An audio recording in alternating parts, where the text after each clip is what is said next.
I'm Ryan. And I'm Tessa. This is The Dark Dive, where we examine the stories that refuse to stay buried. Every episode, we follow the evidence, confront the unknown, and bring clarity to the shadows. No speculation, no sensationalism, just the truth wherever it leads.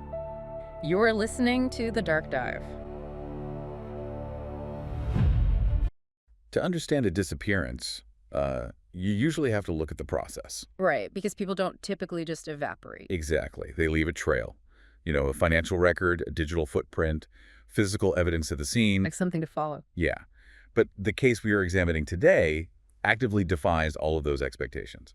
We're looking at the February 9th, 2004 disappearance of Maura Murray. And we've pulled together the primary sources on this. The police logs from Haverhill, New Hampshire, the timeline constructed by private investigators and her family. The forensic tracking data, too. Yes, and the geographical surveys of Route 112. Our mission here is to understand how a 21-year-old nursing student from UMass Amherst could crash her car on a desolate, freezing highway. And then just completely vanish in a window of less than 20 minutes. Right. The physical evidence doesn't slowly fade out, it hits a wall, and that is what makes this case so deeply unsettling. But before we look at that freezing road, we have to look at the baseline. Who was Maura Murray? Well, according to the records, she was a high achiever, academically strong, an athlete. She was known for her strict discipline. But she was also intensely private. She kept her struggles compartmentalized.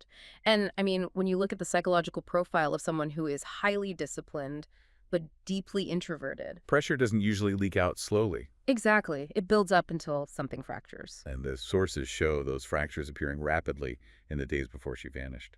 There was a documented breakdown at work. Yeah, she received a phone call that left her completely unresponsive, just staring blankly. And then her digital footprint shows her suddenly searching the internet for rental cabins in the White Mountains of New Hampshire. It's classic fleeing behavior. But what makes it complicated is how methodical she became on the actual day of her disappearance, February 9th. The false email. Right. She emailed her professors, claiming she would be gone for a week due to a death in the family. But that was a complete fabrication. There was no death in the family. And Tessa, I look at that specific lie, and it doesn't seem like the action of a disciplined, calculating person. No. A death in the family is incredibly easy for a university to verify. It feels desperate. It is desperate, but it is also highly functional in the short term. Yes. That lie wasn't meant to hold up forever. It was just to buy time. Exactly. It was designed to buy exactly 1 week of unchallenged absence. She needed an immediate buffer where nobody would come looking for her. And she paired that lie with very deliberate logistical steps. She withdrew nearly all the money from her bank account. She went to a store and bought a significant amount of alcohol. Then she got into her car and drove north. She didn't tell her family. She didn't tell her friends. Operating in complete silence. Yeah. She packed her car with her textbooks and belongings. It's like someone carefully packing a parachute for a jump they haven't told anyone they're making. That's a good way to put it. But a parachute implies you want to land safely somewhere else. The condition of her car tells a different story. That is a critical detail in the source material. Her vehicle, a black Saturn, was in terrible mechanical shape. Running on 3 cylinders. All right. It was entirely unsuited for a long drive into the snowy, mountainous terrain of northern New Hampshire in the dead of winter. Which raises the question of urgency. Why take a dying car into the freezing mountains? Whatever she was fleeing from or driving toward overrode basic survival logic. It really did. Her trajectory put her directly onto a pitch-black, desolate stretch of Route 112 in Haverhill. And Tessa, to understand the absolute physical impossibility of what happened next, we need to officially enter the dark dive. Let's enter the dark dive, Ryan. Because the granular forensic breakdown of this crash scene is where all logic completely breaks down. The timeline is the most terrifying aspect of this entire case. It really is. At approximately 7:27 p.m., a local resident hears a loud thud. Maura's Saturn is found crashed against a snowbank on the sharp curve of Route 112, and the environment is brutal. Pitch black and freezing. Yeah. A passing bus driver comes upon the scene shortly after. He pulls over and speaks directly to Maura. This is the absolute last confirmed interaction anyone has with her. He asks if she needs help. And she tells him no. Right. She insists she is fine and explicitly tells him not to call the police, claiming she has already called AAA for a tow. But we know from the geographical data that this area of Route 112 was a total dead zone. Absolutely no cell phone service. So she could not have called AAA. She is actively deflecting a rescuer. Well, when you look at the context, her deflecting help makes a tragic kind of sense. She had alcohol in the car, some of which had spilled. Ah, the fear of a DUI. Exactly. She was a young woman who had a prior incident with the law, and she was likely terrified of getting a DUI. She wanted to avoid a police interaction at all costs. So the bus driver realizes she is lying about the cell service. He leaves the scene, drives a short distance to his own home, and calls the authorities anyway. And the police are dispatched immediately. They arrive at the vehicle in less than 20 minutes. Let's sit with that. Under 20 minutes. Yes. And she is completely gone. The state of the scene they find is a forensic paradox. I mean, the car is locked. If she was fleeing into the wilderness, why take the time to lock the doors? Especially if you're panicking. And inside the car, she left behind almost everything of value. Her wallet, her phone, her textbooks. There is a red liquid splashed on the outside of the vehicle, believed to be wine. Hmm. There's front-end damage from hitting the snowbank, but the forensic reports indicate the airbags deployed and the steering wheel wasn't bent. So it was not a high-speed, catastrophic impact? No. She was ambulatory. She was capable of having a coherent conversation with the bus driver. But then we look at the environment surrounding the locked car. And this is where the physical reality simply stops. It is the dead of winter. There are several feet of snow on the ground along the tree line. Yet, around the vehicle, there are absolutely zero footprints leading away from the road into the woods. No footprints. No drag marks. No sign of a physical struggle on the asphalt. Just a locked car and unbroken snow. To figure out how she moved, authorities eventually brought in scent tracking dogs. And Ryan, it is crucial to explain how this forensic process actually works in winter conditions. Right, the skin rafts. Yes. When a person walks, they shed skin rafts, microscopic flakes of skin that carry their unique scent. In freezing temperatures, cold air is dense. It sinks. So the scent doesn't rise and blow away quickly. Exactly. It pools close to the ground, making it relatively easy for a trained dog to track. But the dogs in this case didn't track her deep into the woods or miles down the highway? No. They picked up her scent from the car, tracked it for a mere 100 to 300 feet down the center of the road, and then the scent trail vanished. Just stopped. It didn't slowly dissipate. It stopped entirely, as if she had ceased touching the ground. In the time it takes to brew a cup of coffee, all physical traces of a human being evaporated. The absolute void of physical clues at the scene forced investigators and analysts to split the case into three distinct, highly polarized theories. Let's break those down. Using the evidence from the sources, we have to evaluate these theories objectively because every single one contains a glaring contradiction. Theory 1. The first theory is accident and hypothermia. The premise is that after the bus driver left, Maura panicked. Knowing the police were coming, she fled the scene on foot, wandered into the dense woods to hide, and eventually succumbed to the freezing temperatures. Look, from a survival standpoint, the cold is lethal.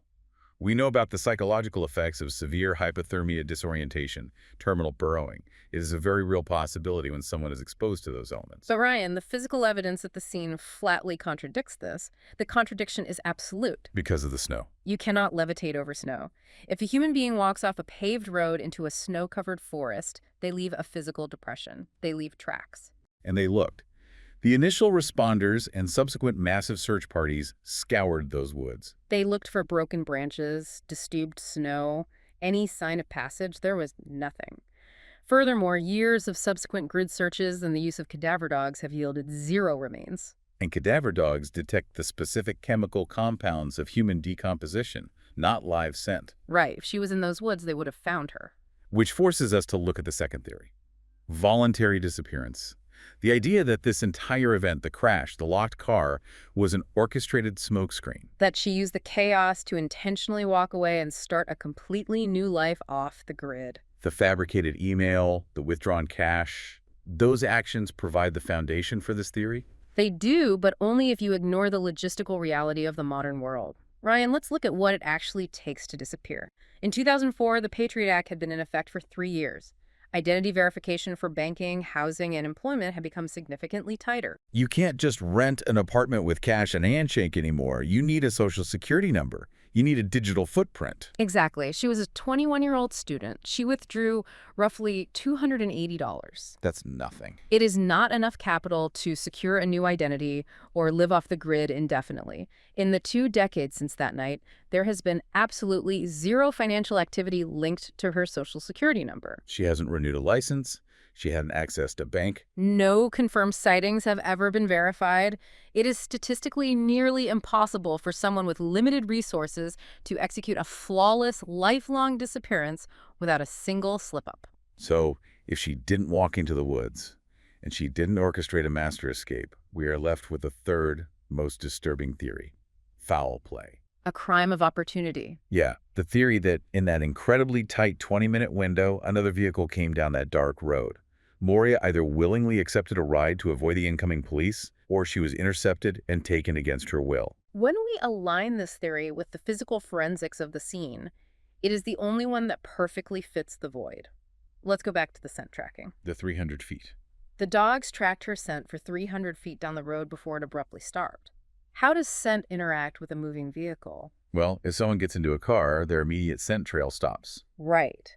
However, the physical slipstream of the moving vehicle can actually pull residual scent in its wake for a short distance before it fully dissipates. Ah, so 100 to 300-foot trail straight down the asphalt, ending suddenly. Is the exact forensic signature of someone being driven away from a scene. It explains the lack of footprints in the snow. It explains the abrupt end to the scent. But Tessa, if foul play is the most logically sound theory based on the physical void, we have to examine the institutional response. How did the initial investigation create a bottleneck that permanently hamstrung the case? The sources show a cascading series of institutional challenges. When law enforcement arrived at the empty, locked car, they didn't immediately assume foul play. Because of statistics. Statistically, an abandoned car usually means a drunk driver fled into the woods to sober up, or someone walked to a nearby house to use a phone. Because they classified it as a probable runaway or wandering driver, the immediate protocols for an abduction were not triggered. So there were no immediate roadblocks set up, no helicopters with thermal imaging dispatched that night to scan the surrounding area. Right. And in a foul play scenario, the first 48 hours are everything. By the time the authorities realized she wasn't just hiding and they organized the massive coordinated searches, the golden window of forensic recovery was completely gone. The trail was cold. They were left with a contaminated scene and a timeline that essentially ended at 7:27 p.m. They also had to navigate conflicting witness accounts. Neighbors in the area reported seeing lights, hearing sounds, or noticing unfamiliar vehicles. But memory is malleable, especially at night in a rural area. Without immediate corroboration, those leads became muddied. The delayed response created an investigative bottleneck that they have never been able to break through despite decades of effort. Now, law enforcement hasn't abandoned the case. They have utilized ground-penetrating radar. They have excavated properties in the surrounding towns based on credible tips. They have repeatedly re-interviewed potential persons of interest. The family, too, has been an unstoppable force, conducting their own independent investigations and keeping the pressure on for over 20 years. But despite the excavations, the resources, and the unwavering dedication of her family, the results are deeply harrowing. No remains, no definitive physical evidence, and no confirmed suspects. The case officially remains classified as suspicious. That classification is a heavy burden for the family. Decades of fierce debate, online investigations, all inevitably circle back to the same empty stretch of Route 112. The physical evidence refuses to yield an answer. As we reflect on the legacy of this case, it is important to remember the human being at the center of it. We are talking about Maura Murray. She was a 21-year-old with a family who loved her. She had a future. And her life was severed on a dark road in New Hampshire. The tragedy here is profound.